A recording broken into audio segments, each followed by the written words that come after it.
पिछले एपिसोड में हमने देखा था कि यिंगर ने जैसे ही सबके सामने ये कहा होता है कि चैंतियान उसका बॉयफ्रेंड है तो युनफी के तो दिमाग में आग लग जाती है कि नहीं है, ऐसा कैसे हो गया। इसलिए वो चैंतियान को चैलेंज कर देता है लाइफ और डेथ वाला, वो भी कंपटीशन के अंदर। उसके इस चैलेंज पे चैंतियान मान जाता है कि हाँ, मैं तुझसे लाइफ और डेथ का बैटल लड़ने के लिए तैयार हूँ। उसी के साथ साथ जब चैंतियान सेक्ट में अपना बैच लेने के लिए आया हुआ था तो वो एल्डर उसे बैच देने से मना कर देता है, लेकिन तब वहाँ पर दूसरे एल्डर आकर बैच देने वाले एल्डर को बहुत मारते हैं और अपने हाथों से चैंतियान को बैच देकर उसको नेक्स्ट राउंड में प्रमोट कर देते हैं। जिसके बाद यहाँ से ये एपिसोड शुरू होता है। तो इस एपिसोड की शुरुआत में हम सेक्ट का सीन देखते हैं जहाँ पर एल्डर वेंथियान सभी को कह रहे थे कि मैंने देख लिया है कि तुम लोग यहाँ पर चैंतियान से बहुत ज्यादा नफरत करते हो, लेकिन मैं तुम लोगों को यहाँ पर सिर्फ वार्निंग देने के लिए आया हूँ कि आगे से चैंतियान के ऊपर कभी भी आंख उठाकर मत देखना, वरना तुम लोगों के लिए अच्छा नहीं होगा। तभी वहाँ पर भागते हुए एल्डर लू आ जाता है, वही बैच देने वाला एल्डर। वो एकदम घबराई हुई हालत में यहाँ पर आया हुआ था और एल्डर वेंथियन से कहता है कि एल्डर वेंथियन, आपको मुझे इंसाफ दिलाना होगा, मेरे साथ बहुत बड़ी नाइंसाफी हुई है, मैं ऐसा नहीं रह सकता। एल्डर वेंथियन भी हैरान था कि इसको कौन सा सदमा लग गया जो ऐसी पगलाई हुई हालत में ये भाग भाग कर यहाँ पर आया है। एल्डर लू बताता है कि यहाँ के तो सारे रूल बदल गए, यहाँ पर जितना लोगों को रिस्पेक्ट दी जाती थी वो सब खत्म हो गया। आज एक मामूली से डिसेबल ने मुझसे इस तरह से बात की जिस तरह से आज तक मुझसे किसने बात नहीं की होगी। उसने मेरे सबके सामने बेइज्जती कर दी। मेरे एल्डर होने का क्या ही फायदा जब एरा कैरा डिसेबल ही आकर मुझे बेइज्जत करके चला जाता है। वो चैंतियान की बात कर रहा था। जब उस चैंतियान ने मुझसे इस तरह से बात करने की कोशिश की तो मैंने सोचा कि मैं उसे सेक्ट से बाहर निकाल दूं, लेकिन जैसे सेक्ट से बाहर निकालने वाला था वहाँ पर दूसरा एल्डर आ गया जिसने मुझे ये करने से रोक लिया और मुझे उल्टा मारा भी। आखिर ये कैसा इंसाफ है सेक्ट का, मुझे इंसाफ चाहिए, उसके बगैर मैं यहाँ से कहीं नहीं जाऊंगा। एल्डर वहाँ पर झूठ झूठ कहते हुए ये भी कहता है कि चैंतियान ने मुझे कुत्तों की तरह मारा, मेरे हाथ तोड़ दिए, मेरे पैर तोड़ दिए, मैं ऐसा लंगड़ा लंगड़ा के यहाँ पर आया हूँ, मुझे इंसाफ दिलाओ वरना मैं यहाँ पर से जाकर मर जाऊंगा। लेकिन एल्डर वेंथियन यहाँ पर मास्टर लू से कहता है, तुम्हें पता है एक चीज तो मैं यहाँ पर भूल ही गया, उस एल्डर ने यहाँ पर ये भी कहा था कि वो तुम्हें सेक्ट से बाहर निकाल देगा, वो भी तुम्हारी फैमिली के साथ। तो तुम यहाँ पर भागे भागे क्यों आए? तुम्हें तो सामान पैक करना चाहिए था ना, ताकि तुम यहाँ से भाग जाओ। जाओ जल्दी से अपनी फैमिली का सामान पैक करो, तुम्हें यहाँ से निकलना भी है। मास्टर लू को एकदम सदमा लग चुका था कि एल्डर वेंथियन को क्या हो गया, इनको किसने बता दिया कि मास्टर ने मुझे यहाँ पर ये भी ऑर्डर दिया था यहाँ से भगा जाने के लिए जब मैंने चैंतियान को सेक्ट से बाहर निकालने की कोशिश की थी। तो एल्डर वेंथियन मास्टर लू से कहता है कि तुम यहाँ पर एक अच्छे खासे इनर डिसेबल जिसने अपना राउंड जीता उसे बिला वजह ही गुस्से में आकर बाहर निकालने की कोशिश कर रहे थे, तो तुम्हारी तो यही सजा होगी। सेक्ट से बाहर निकालना तो बहुत छोटी सी सजा है, तुम्हें तो और बड़ी सजा देनी चाहिए थी। जल्द से जल्द मेरी नजरों से दूर हो जा वरना मेरा पारा चढ़ गया तो मैं तेरी यहाँ पर जान ले लूंगा। मास्टर लू वहाँ पर वेंथियन के सामने गिड़गिड़ा रहा था कि एल्डर मुझे माफ कर दो, मुझसे बहुत बड़ी गलती हो गई, बस मुझे एक मौका दे दो, मैं आगे से कभी ऐसी गलती नहीं करूंगा, मैं यहीं पे रहना चाहता हूँ। लेकिन एल्डर वेंथियन कुछ नहीं सुनता और बिना कुछ सुने वहाँ से चला जाता है। उसके जाने के बाद बाकी एल्डर जो वहाँ पर मौजूद थे, जो वेंथियन और चैंतियान से भी बहुत ज्यादा नफरत करते हैं, तो वो सभी यहाँ पर आपस में ही प्लान बनाने लगते हैं कि यहाँ पर तो चैंतियान का बिल्कुल दीवाना हो चुका है एल्डर वेंथियन, न जाने उसके ऊपर उसने क्या ही जादू कर दिया। उसी की वजह से देखो उस एल्डर वेंथियन ने यहाँ पर मास्टर लू को भी इतनी बड़ी सजा दे दी, उसे अब बेचारे को यहाँ से बाहर निकाल कर फेंक दिया जाएगा। बहुत ज्यादा नाटक बढ़ चुका है एल्डर वेंथियन का,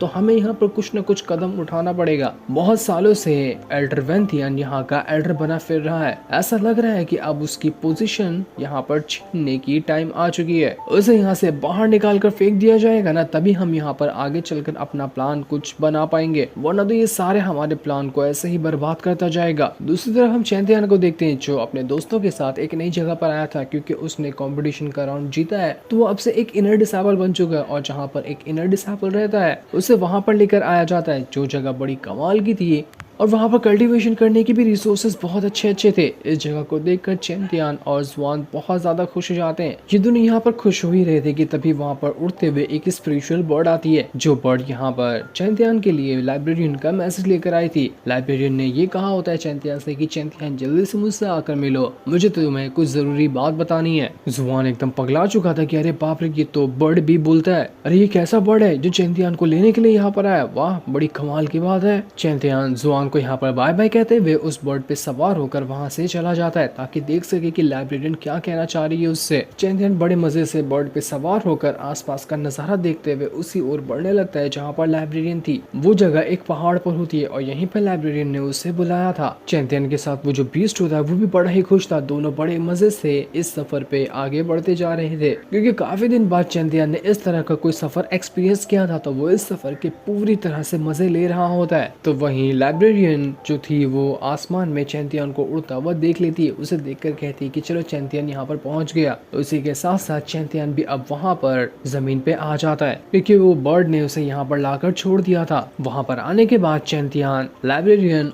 उसके साथ ही और एक और बंदा होता है तो उसे ग्रीट करा था, लेकिन जब वो तीसरे बंदे को देखता है तो वो हैरान रह जाता है क्योंकि ये यिंगलाओ था, उसी कियोमी का साथी जिसने पहले भी चैंपियन की मदद की थी। चैंपियन को समझ नहीं आता कि यिंगलाओ यहाँ पर क्या कर रहा है। यिंगलाओ चैंपियन से कह रहा था कि मुझे यहाँ पर ना उतना ज्यादा टाइम नहीं है, तो जो भी बात होगी हम फटाफट से करेंगे क्योंकि मुझे अभी कुछ कल्टीवेशन करने के लिए जाना भी है। चैंपियन थोड़ा परेशान हो रहा था क्योंकि यिंगलाओ जहाँ से आता है वहीं पर तो उसके फादर भी रहते हैं और उसका घर भी वहीं पर है। चैंपियन को ऐसा लग रहा था कहीं मेरे घर पे कुछ गड़बड़ी ना हो गई हो, जिसके बारे में बताने के लिए यिंगलाओ यहाँ पर आया हुआ है। यिंगलाओ कहता तुम्हें पता है मैं कुछ टाइम पहले ना तुम्हारे घर के करीब से ही गुजर रहा था, तो मैंने देखा कि तुम्हारे घर पे तो सब कुछ नॉर्मल है, तुम्हारे फादर भी ठीक है, तुम्हारी फैमिली भी सही है, उनके अंदर कोई प्रॉब्लम नहीं है। जो सुनकर चैंपियन की जान में जान आती है कि चलो बहुत अच्छी बात है, मैं तो बिल्कुल डर ही गया था, आपका बहुत बहुत शुक्रिया जो आपने मुझे ये खबर ला कर दी। यिंगलाओ कहता है कि मैं इस चीज के लिए नहीं बल्कि मैं तुम्हें एक दूसरी चीज को याद दिलाने के लिए आया, क्योंकि तुम्हें पता ही होगा कि तुमने क्या वादा किया था कियोमी से। जो चीज देने का वादा किया था ना, उम्मीद है कि तुम उसे भूल नहीं गए होगे और जितना जल्दी हो सकेगा वो कियोमी को लाकर दे दोगे। चैंपियन कहता है बिल्कुल मुझे याद है कि मैंने उनसे क्या वादा किया था और मैं अपने वादे का बिल्कुल पक्का हूँ, मुझे जैसे टाइम मिलेगा मैं उनसे मिलकर उनका वो वादा पूरा कर दूंगा। अभी वो वादा क्या था वो तो अभी हमें नहीं बताया जाता, जिस पर यिंगलाओ मान जाता है और जाते जाते वो चैंपियन का जो बीस्ट था उससे कहते हुए जाता है कि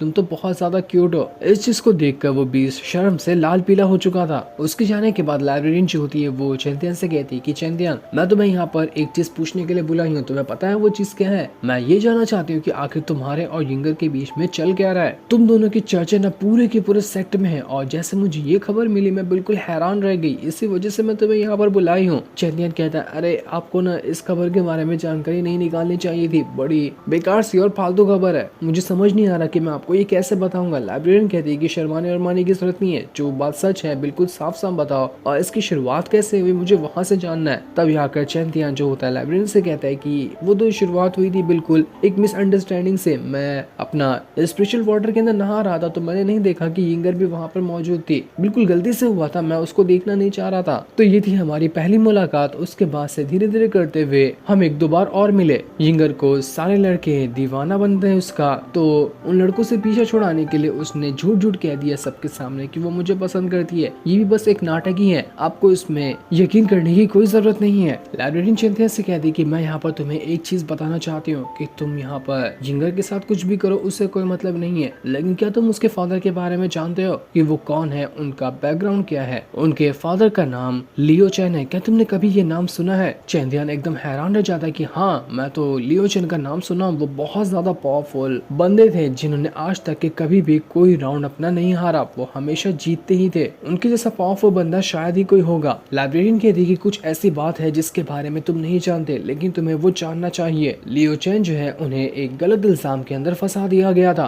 और उसके बाद से ही वो एक जगह पर कैद करके रख दिए गए हैं, लेकिन उन्हें अपनी बेटी की बहुत ज्यादा टेंशन है, वो हमेशा टेंशन में रहते हैं कि अगर उन्हें कुछ हो गया तो उनकी बेटी का क्या होगा। उसी के साथ साथ एक प्रिंस है जो कि यिंगर से शादी करना चाहता है, लेकिन वो प्रिंस अच्छा इंसान नहीं है, वो बहुत ही घटिया इंसान है। इसी वजह से यिंगर के फादर और ज्यादा परेशान है कि अगर उससे शादी हो गई तो जैसे उनकी जिंदगी ऐसे बर्बाद पड़ी है वैसे ही उनकी बेटी की भी जिंदगी हो जाएगी, तो वो कैसे भी करके ये शादी रुकवाना चाहते हैं। जो प्रिंस है जो यिंगर से शादी करना चाहता है वो असल में 9th रैंक का एक एल्केमिस्ट है, बहुत ही ज्यादा पावरफुल कल्टीवेटर, जिससे पीछा छुड़ाना इतना इजी काम नहीं होगा। उसके जैसे टैलेंटेड बंदे से शायद ही तुम कभी मिले होगे। चैंपियन कहता है मुझे आपकी बात थोड़ी समझ में भी आ रही है और थोड़ी नहीं भी समझ में आ रही है, अगर ये सब मैटर है तो उसमें मैं क्या ही कर सकता हूँ, आपने मुझे यहाँ पर क्यों बुलाया, मैं तो कुछ नहीं कर सकता। जिस पर लाइब्रेरियन कहती कि नहीं तुम कर सकते हो, और तुम क्या कर सकते हो तुम्हें पता है, तुम्हें यिंगर से शादी करनी पड़ेगी, अगर तुम उससे शादी कर लेते हो तो उसकी शादी कहीं और नहीं हो सकती। इस तरह से यिंगर की भी जान बच जाएगी और उसके फादर की जो टेंशन है वो भी खत्म हो जाएगी, क्योंकि सबसे ज्यादा मुझे भरोसा तुम्हारे ऊपर ही है। और जब तुम दोनों की बात चली गई है हर जगह पर कि तुम दोनों एक साथ रिलेशनशिप में हो, तो टेंशन लेने की बात भी नहीं रहेगी, किसी को शक भी नहीं होगा और आसानी से तुम दोनों शादी कर सकते हो। चैंतियन एकदम हैरान रह जाते कि अरे यार ये कैसा ऑफर है, मैं ये कैसे कर सकता हूँ, ऐसे कैसे कोई थोड़ी सीधा शादी का ऑफर दे देता है। लाइब्रेरियन का साथी कहता है कि चैंतियन तुम्हें देखो, यहाँ पर अगर तुमने इस ऑफर के लिए मना किया और यिंगर की शादी उस प्रिंस के साथ हो गई तो बहुत बड़ी तबाही आएगी। उसके फादर लियो चैन भी पूरी तरह से बर्बाद हो जाएंगे, उसकी फैमिली खत्म हो जाएगी और यिंगर की भी जान जा सकती है। तो अब इतने सारे लोगों को बचाना तुम्हारी जिम्मेदारी है। तुम चाहो तो ये फैसला लो, या फिर इतने लोगों को मरते हुए देखना चाहते हो तो तुम वैसे ही जा सकते हो। चैंतियन इस चीज को सुनकर अपनी फैमिली की हालत याद करने लगता है कि उसकी फैमिली की भी ऐसी हालत हुई थी और कितने सारे लोगों को अपनी जान भी गंवानी पड़ी थी। इसलिए चैंतियन डिसाइड करता है कि ठीक है, अगर यही एक रास्ता है बचाने का तो मैं ये करने के लिए तैयार हूँ। मैं यिंगर की शादी होने नहीं दूंगा, चाहे इसके लिए मुझे किससे भी लड़ना क्यों ना पड़ जाए। जो दिन दिखाते ही ये एपिसोड यहीं पर एंड हो जाता है। थैंक